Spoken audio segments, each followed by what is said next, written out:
Hello दोस्तों, आज हम चर्चा करेंगे गणेश जी और उनके विवाह के संबंध में। प्रथम पूजनीय भगवान गणेश जी की पूजा प्रत्येक शुभ कार्य करने से पहले की जाती है।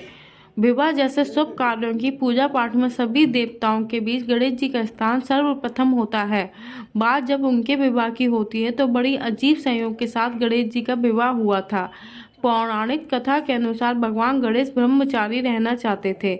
देवयोग से ऐसे संयोग बने कि ब्रह्मचारी रहने का संकल्प तो टूटा ही, साथ में उनका विवाह एक नहीं बल्कि दो स्त्रियों के साथ हुआ। वह स्त्रियां थीं रिद्धि और सिद्धि।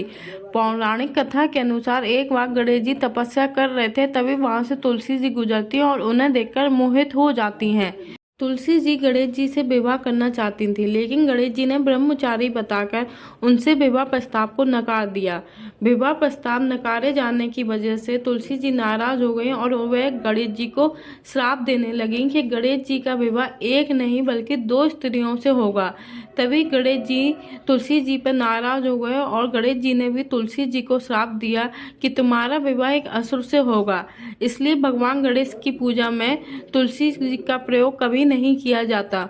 दूसरी कथा यह भी प्रचलित है कि भगवान गणेश इसलिए ब्रह्मचारी रहना चाहते थे कि वे अपने शरीर से नाराज थे। उनका पेट निकला हुआ था तथा उनका मुख हाथी के समान था, इसलिए उनसे कोई विवाह नहीं करना चाहता था। इस बात से नाराज गणेश जी जहाँ भी शादी होती थी वहाँ विघ्न डालने का कार्य करते थे ताकि किसी और का विवाह ना हो सके। उनके उस कार्य में मूषक वाहन भी उनका साथ देता था।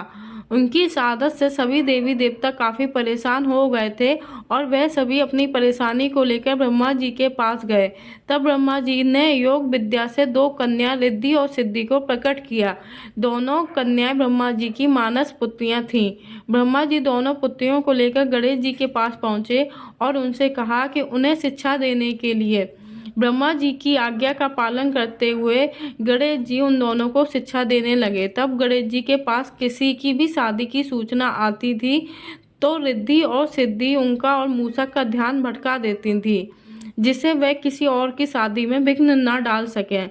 इसी तरह धीरे धीरे सबके विवाह संपन्न होने लगे। सभी के विवाह बिना किसी विघ्न के हो गए। इससे गणेश जी रिद्धि और सिद्धि पर क्रोधित हो गए और उन्हें श्राप देने लगे। तभी ब्रह्मा जी वहां पर आ जाते हैं और श्राप देने से गणेश जी को रोक देते हैं। तब ब्रह्मा जी रिद्धि और सिद्धि के विवाह का प्रस्ताव गणेश जी के सामने रखते हैं। इसके बाद दोनों लोग मान जाते हैं विवाह के लिए। तब गणेश जी और रिद्धि सिद्धि का विवाह बड़ी धूमधाम से हो जाता है।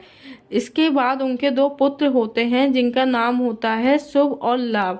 इस तरीके से गणेश जी का परिवार पूरा हो जाता है।